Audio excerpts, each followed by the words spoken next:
에베소서 3장 1절부터 13절까지의 말씀입니다. 에베소서 3장 1절부터 13절까지를 교독하실 텐데 마지막 13절은 함께 읽도록 하겠습니다. 함께 교독하시겠습니다.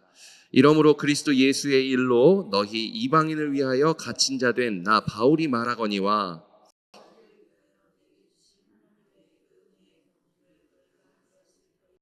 곧 계시로 내게 비밀을 알게 하신 것은 내가 먼저 간단히 기록함과 같으니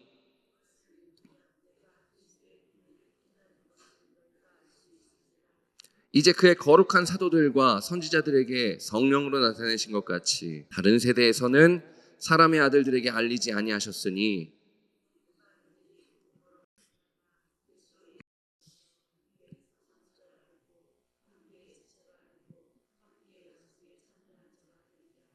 이 복음을 위하여 그의 능력이 역사하시는 대로 내게 주신 하나님의 은혜의 선물을 따라 내가 일꾼이 되었노라.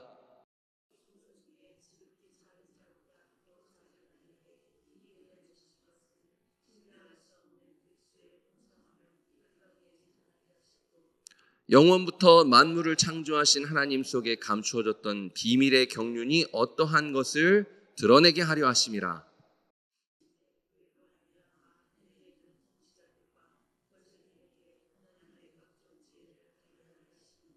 곧 영원부터 우리 주 그리스도 예수 안에서 예정하신 뜻대로 하신 것이라.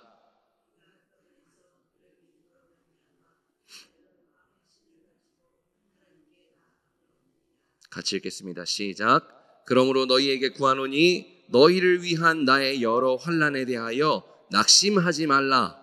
이는 너희의 영광이니라. 아멘. 자, 우리가 계속해서 읽고 있는 바와 같이 에베소서는요, 공중권세 잡은 자들에게 승리하신 하나님을 찬송하는 그런 찬송시로 가득합니다. 바울은 이 편지에서 하나님의 다시는 뒤집힐 수 없는 완전한 승리를 선언하고 있는 것입니다. 하나님께서 그리스도 안에서 세우신 이 새 인류 공동체 교회는요, 그 존재 자체로 하나님의 새 창조 역사의 승리를 기리는 기념비인 것입니다. 오늘 우리가 함께 읽은 3장 1절은 이렇게 시작합니다. 이러므로. 이전까지의 내용이 토대가 되어서 맥락이 계속해서 이어진다는 뜻입니다. 즉 하나님께서 세상의 기초 전에 이미 선택하신 바를 따라서 우리에 대한 은혜와 사랑의 신실하심으로 우리를 공중권세 잡은 세력의 압제에서 구원하셨죠. 이 구원의 목적은 다름 아니라 우리는 하나님의 백성이 되고 하나님은 우리의 하나님이 되어주시는 것이었습니다. 이미 그리스도의 십자가 죽음과 부활을 통해 성취하신 하늘의 영역과 땅의 영역이 통합되는 것을 말하는 것이죠. 완벽한 하나님의 승리 말입니다. 자, 그런데 오늘 본문은요, 우리가 함께 읽었던 3장 1절부터 13절까지의 내용을 자세히 살펴보면은 승리의 노래 이렇게 표현하기에는 뭔가 조금 석연치 않은 내용을 담고 있어요. 다 같이 1절을 같이 읽어보겠습니다. 이러므로 그리스도 예수의 일로 너희 이방인을 위하여 갇힌 자 된 나 바울이 말하거니와. 개역개정이 조금 미묘하게 그 의미가 분명하지 않은데 사실 이 본문을 1절을 헬라어 뉘앙스를 살려서 해석하면 이렇습니다. 이러한 이유로 너희 이방인들을 위해 그리스도 예수의 죄수가 된 나 바울은 그리스도 예수의 죄수가 된 나 바울은 분명 너희는 내게 주어진 바 하나님의 은혜의 경륜을 들었을 것이라.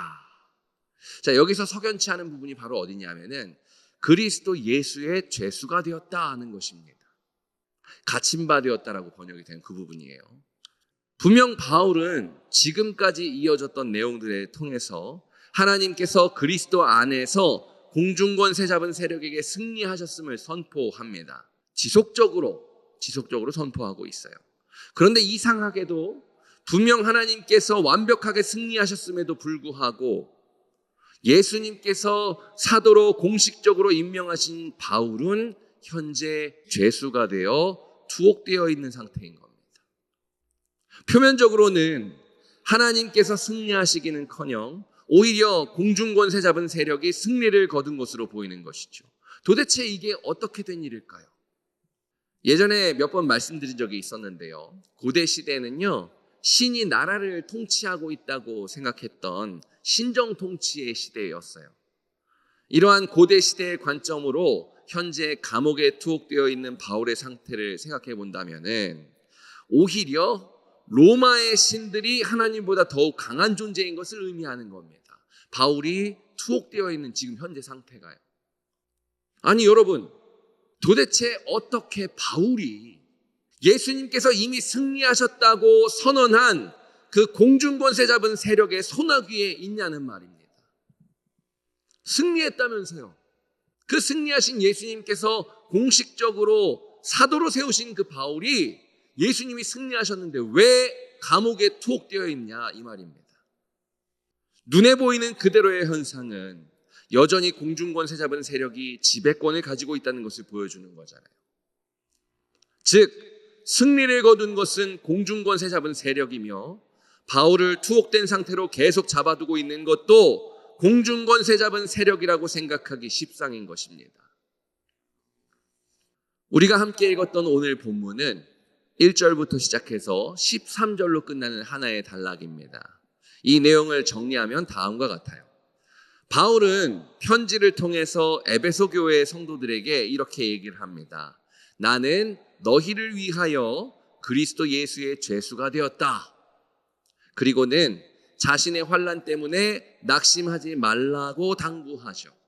1절과 13절을 딱 잘라내가지고 시작과 끝만 딱 설명하면 이렇게 됩니다.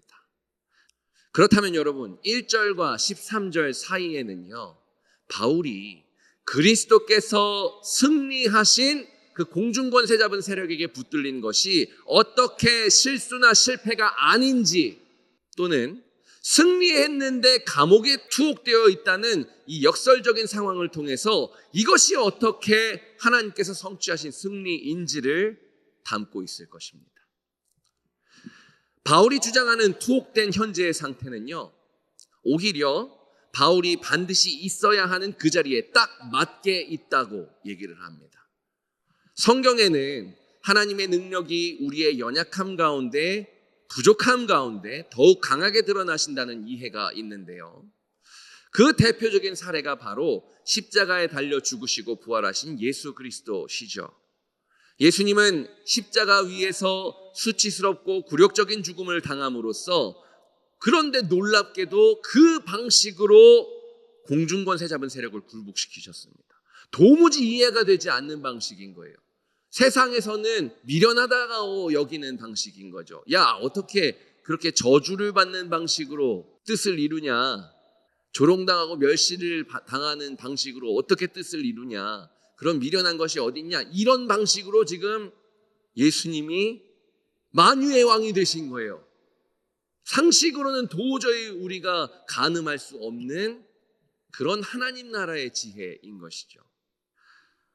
바울은요, 예수님께서 공중권세 잡은 세력을 굴복시키셨으나 자신은 감옥에 투옥된 이 역설적인 상황에 도리어 크게 기뻐합니다. 왜냐하면 바울이 감옥에 투옥되어 있는 이 상황이 사실은 하나님께서 그리스도 안에서 거두신 승리를 드러내 보여주는데 아주 이상적인 환경을 제공하기 때문이에요. 여러분 혹시 기억하실지 모르겠어요. 제가 종종 말씀드렸던 건데, 구약에는 아주 일관된 반복적인 패턴이 하나 있다고 말씀드렸습니다. 신원 모티프 혹시 기억하시나요?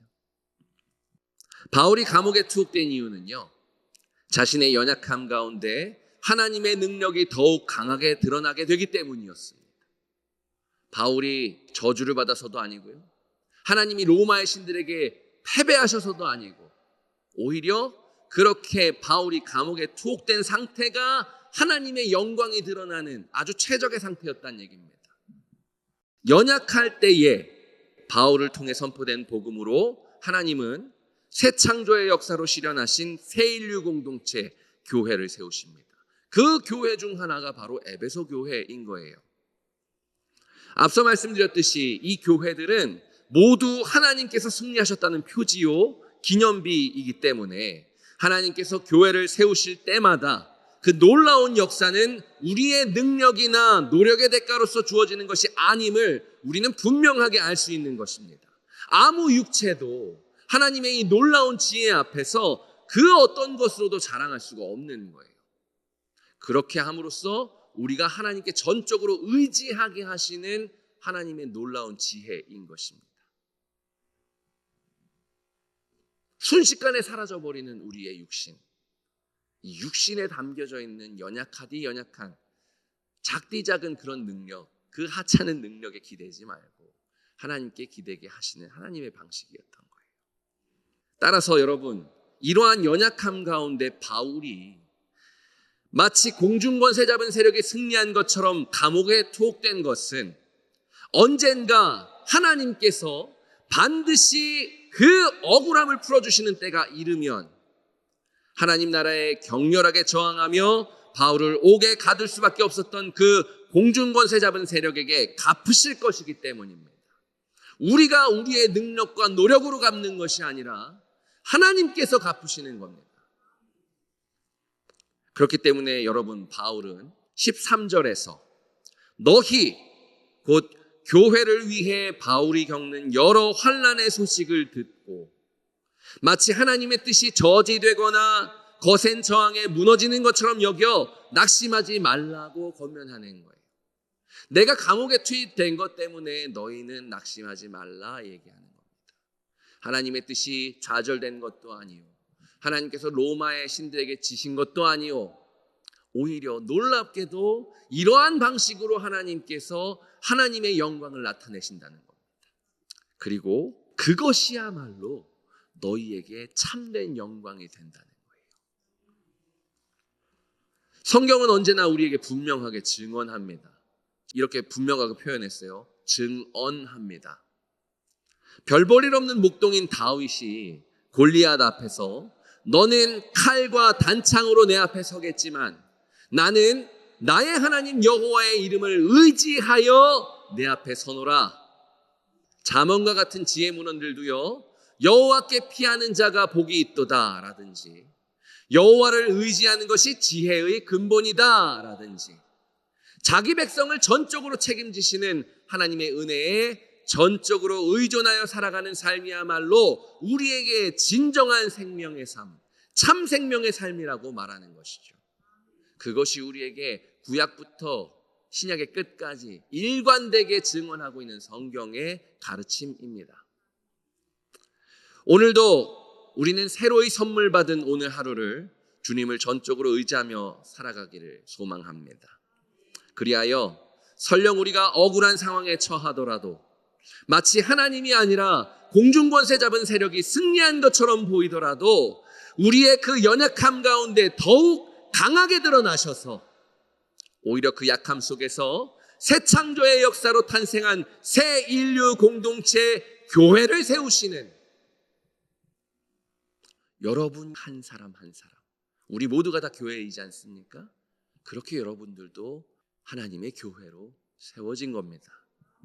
그렇게 하나님의 높으신 영광을 여러분의 삶 가운데 나타내시기를, 그런 여러분의 오늘이 되게 하시기를 주님의 이름으로 축복합니다. 기도하겠습니다.